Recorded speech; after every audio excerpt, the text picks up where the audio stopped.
The best part about advertising is that it teaches you consumer behavior. In client servicing, we used to be able to sell ice to an Eskimo. Advertising is very ruthless, okay? You like it or you don't. In advertising, client servicing is called the sophisticated peon. As a Bengali, I'm involved in everything creative. So I used to dance, I used to create music, I used to play instruments. Lesson number one, identify the area, industry that you want to be in and get interned. That's the do, definite do. Don't be aggressive. Be willing to learn. Be open. Myself Gaurav Garg and we welcome all our viewers to our show Amazing Mentor. Today with us is Nitika Das. She is a specialist in marketing communication and digital solution with over 11 years of work experience in luxury and hospitality industry. She has built a diverse portfolio of managing multidisciplinary luxury brands. Received the award Most Influential PR Person of the Year at the Hotelier India Award 2015 and 16.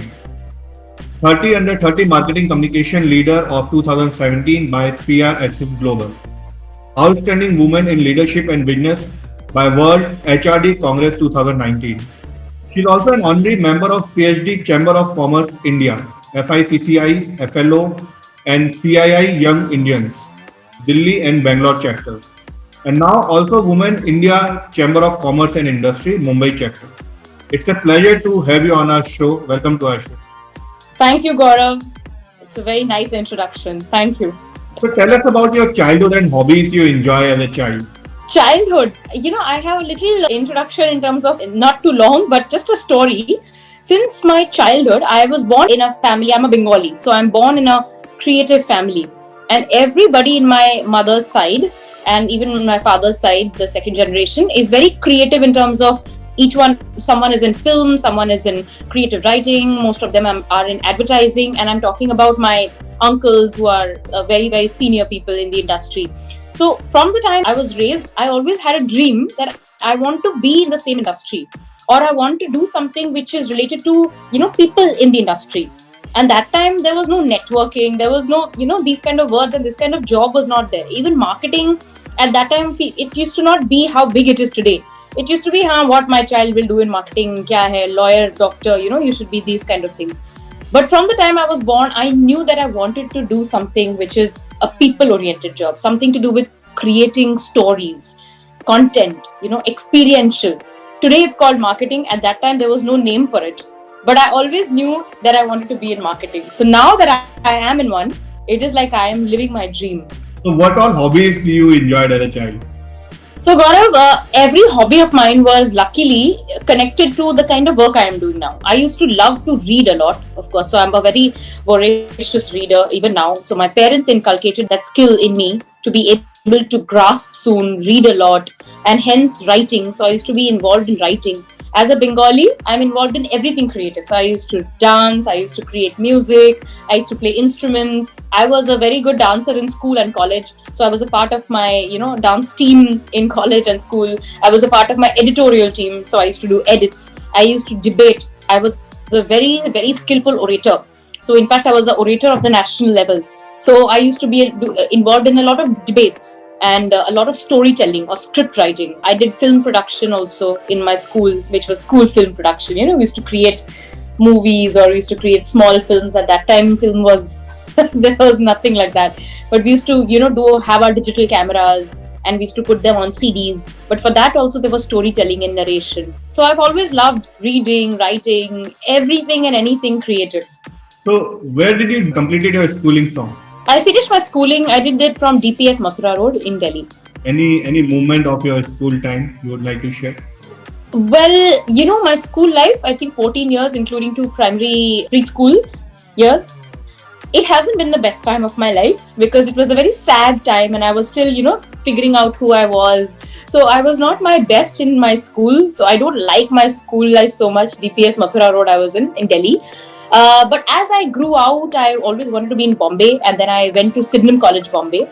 I studied commerce there, and studying is just for the sake of saying studying. I did everything else, which is, being there. We had food, we had nightlife. Bombay was and this is South Bombay, Churchgate. So Bombay had the best places to go to, best parties to attend, best people to meet. I made my best friends even today. The best of my friends are from my college life in Bombay. And then I went to Leeds in UK. So I did my specialization in marketing and advertising. So, as a child, what was your dream profession that I need to be this? And was it constant or was it keep on changing as generally we see in children behavior? So like I was saying that from my childhood, the only thing that I always wanted to be in, I knew that I wanted to be in communications. Now, whether that was journalism, I was wanting to pick up even journalism and probably study that. But I also had a very, very good business acumen. And I was very tech savvy. So from a very nascent age in my life, I was very involved in digital, the way things were progressing. So from desktop to laptop, to from the first Nokia phone to every new phone that was in the market, my parents always bought me the best. So I mean, luckily, touch wood, and then I started buying my best. So since my childhood, I was always wanting to be in this, and here I am today. So, where did you started your career from? I started my career in advertising. So Ogilvy was my first job. Before that, I was in publishing. So I was in Condé Nast Publication London and then in Bombay. But that was a more assistant marketing kind of a job. And then I moved. So from there, my first job was in advertising, which is Ogilvy, O&M at that time in Bombay. So I spent 2 years there. That was my first job. And then since then, I was in advertising for 4 years. So, what all challenges you faced while the starting of your career? Advertising is very ruthless. Okay, you like it or you don't. There are no two sides of it. You either like being in advertising and you like working 72 hours at a stretch without sleeping, the most disorienting jobs, not even connected to one another. In advertising, client servicing is called the sophisticated peon. But at the end, the kind of jobs that we were doing were very, very minuscule, and but also a lot of strategy and business and brand building, and of course, assisting the creative. The best part of my job was that it was the most challenging, to be very honest, Gaurav. So my building years, my foundation years from advertising, and then my foundation years in hospitality with the Taj, they have been the most challenging, but also the most rewarding. So, what was your first project in O&M? My first project in O&M was Huggies and Kotex, the sanitary napkin. So, and I say that with a lot of pride because at that time, the sanitary napkin market was just coming out. And it was an extremely female-directed industry with a taboo subject, which was not very openly spoken about. This I'm talking 11 years back. So these were taboo subjects. And we were trying to break the ground on penetrating the market, talking about these hard-hitting subjects. So it was a game changer for us. And the learning from there, the best part about advertising is that it teaches you consumer behavior. First is, even before content creation, is identifying the consumer, understanding consumer behavior, analyzing interests, analyzing influences, analyzing behavior. So that is what I learned from my job. How was it feeling when you saw your first project on either broadcast or print media? It was, my goodness, I can't tell you. So my first ad I saw in Pune hoarding. It was a 15 by 8, not too large, but these are sizably large hoardings which were on top of the traffic signal. And that was the first hoarding that I ever saw of KCL at that time. And I think my super senior boss was Prakash Iyer, and he had congratulated all of us together when that hoarding, life-size hoarding came out. And you really have you have goosebumps when you see that it's months of work that comes out in front of you with fighting and headless days with the client in the boardroom on the table saying this is not going to work, and the client saying this is not what I want. Trying to bring a middle ground on these discussions, and then finally seeing what is magical in terms of creativity right in front of you on a hoarding. Any moment in your career journey which made you think, okay, I should quit advertising? No. Actually, I was doing very well in advertising. And so advertising, I mean, the kind of industry it is so creative. It is a heaven for someone who's creative and wanting, for someone who can make a perfect balance between business and creativity. So basically, I wanted to bring both together, which is any client servicing person does that, because one, you're very good with communication skills, so you know how to pitch, you know how to sell. In client servicing, we used to be able to sell ice to an Eskimo, and you can only sell yourself when you know your numbers very well. So you, one, understand creativity, second, understand numbers, and everybody wants to hear ROI today. all clients, including myself. So at no point in my advertising career did I want to leave advertising and go. What was the craziest project that you worked while you were in advertising? Craziest project in advertising. Yes, I remember very vividly. So we were pitching for Vistara. That time, there were only last two competitors which were remaining. So we had changed the entire office into a flight. So when they came in from the entrance, all of us, we dressed them as flight stewards. There was a flight captain who was waiting at the arrival. When they came into the office, they were given their boarding pass, was the seating in the boardroom where the actual pitch was going to happen. And then at the boardroom, we created like each chair had a bring forward recliner wall where you could see content. So there was in-flight content, Vistara, that we had created in-house. So we had created a radio channel, we had created a TV channel, all of this was on that board. And we had clicked and you could watch your in-flight entertainment. So the whole office was made in such a way that it was a flight. So you're coming into an experience which is not just put on PPT on a presentation, but you're actually living it through. So how was your shift from advertising to client side? From advertising to client side, it was good. Like I was telling you, when I was in advertising, is the usual shift, Gaurav, that happens in advertising. Is most people, at least business managers or account heads in advertising, you'll hear them that they have transitioned to the client side. And very similar to that, I got transitioned into the client side because clients also understand that you know the business because you're working on the account. And when you're working on an account, you give your heart and soul in understanding the account. And then I transitioned and I went into hospitality. And in hospitality, it was a complete new, fresh slate. I had no idea. I had never done PR in my life. So this shift was beautiful. I mean, it was very challenging, but it was a lovely experience. Because this is what luxury is all about. And when I got in tuned in luxury with the Taj, I understood that it is nothing that you cannot understand if you don't have a passion for it. And passion comes from more and more reading, from understanding people's sentiment, looking at how people dress up, then trying to inculcate that into your behavior. My love for saris comes out, Even today when I'm in Sunday at home or I'm going for a brunch, I would not like to pull up jeans and t-shirt. I would rather wear a sari and go. It just becomes DNA. So slowly and slowly that just became, it's in my blood now. So how was the feeling when you received your first award? Oh my goodness, yes. And the first award that I got was the 30 under 30, thanks to Amit Prabhu. He's a great friend now today. So that award became my identity for a while, I could proudly talk about it. It was a overwhelming experience. So what does award mean to you? Every award is very significant, Gaurav. But I would just say that all awards, they don't do justice sometimes to who you really are. So myself and the kind of people I work with, and everybody says this today, awards are great. They felicitate you for the kind of work that you have put in.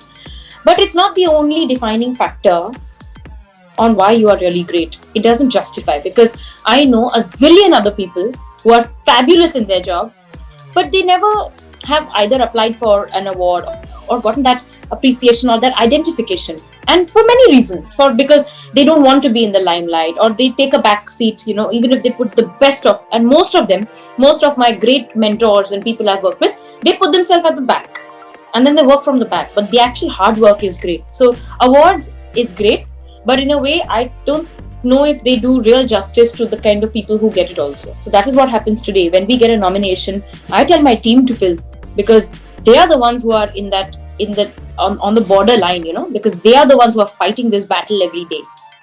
Who is your mentor in life? Oh, there are so many. I have great mentors in life. God has been very kind to give me mentors, like my most current mentor, and I cannot thank him enough. Because of him, I got a new life, literally. Mr. Chris Franzen is my boss right now. He is Area Vice President for Hyatt Hotels, and every day is a learning from him.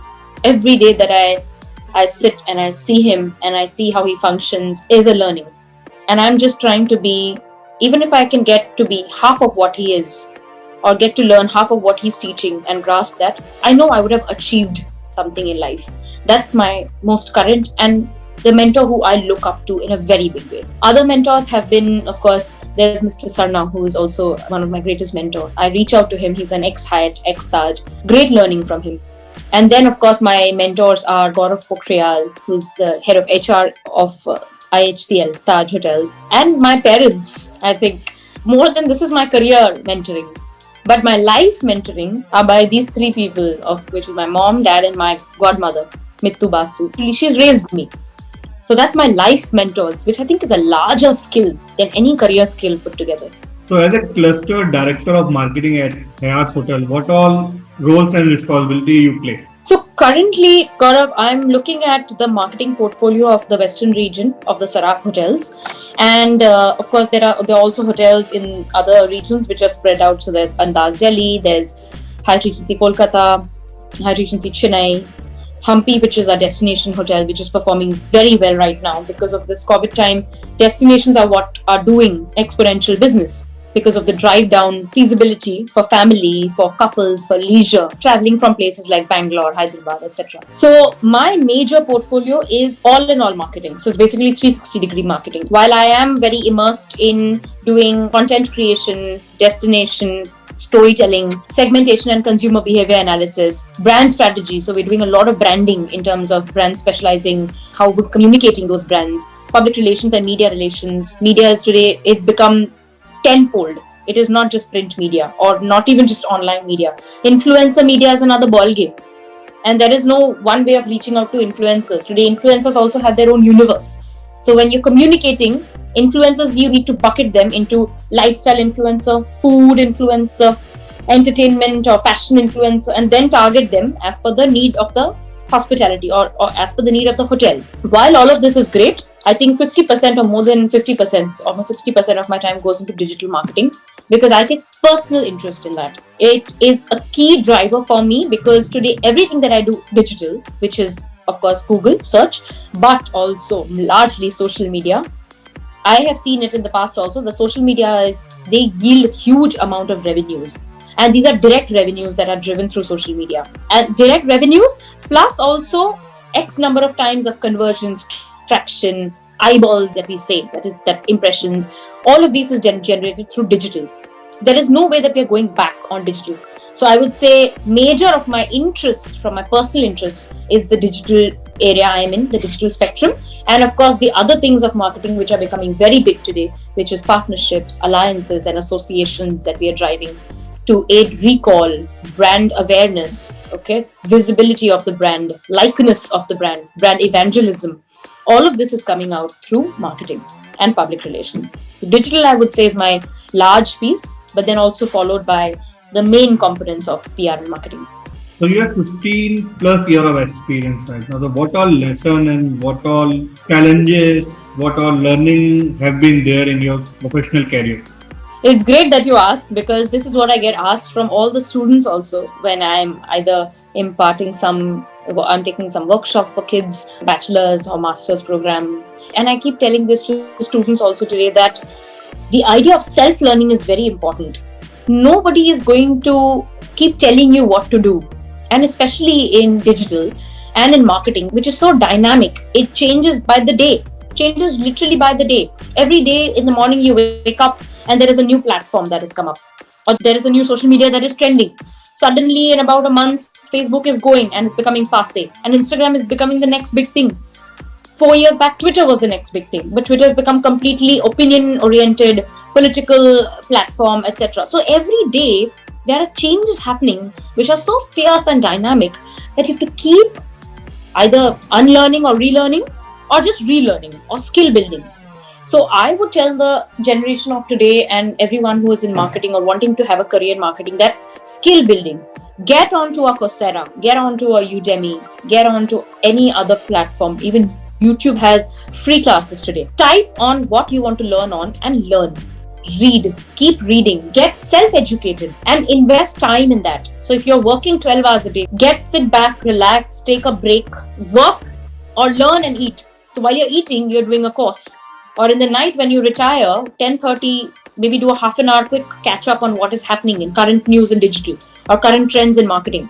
But to keep doing something which is a skill building, learning, doing a course every 15 days and skill building, that is very essential today. So if somebody wants to join advertising or marketing as a profession, What all do's and don'ts should he or she keep in her mind before joining any profession?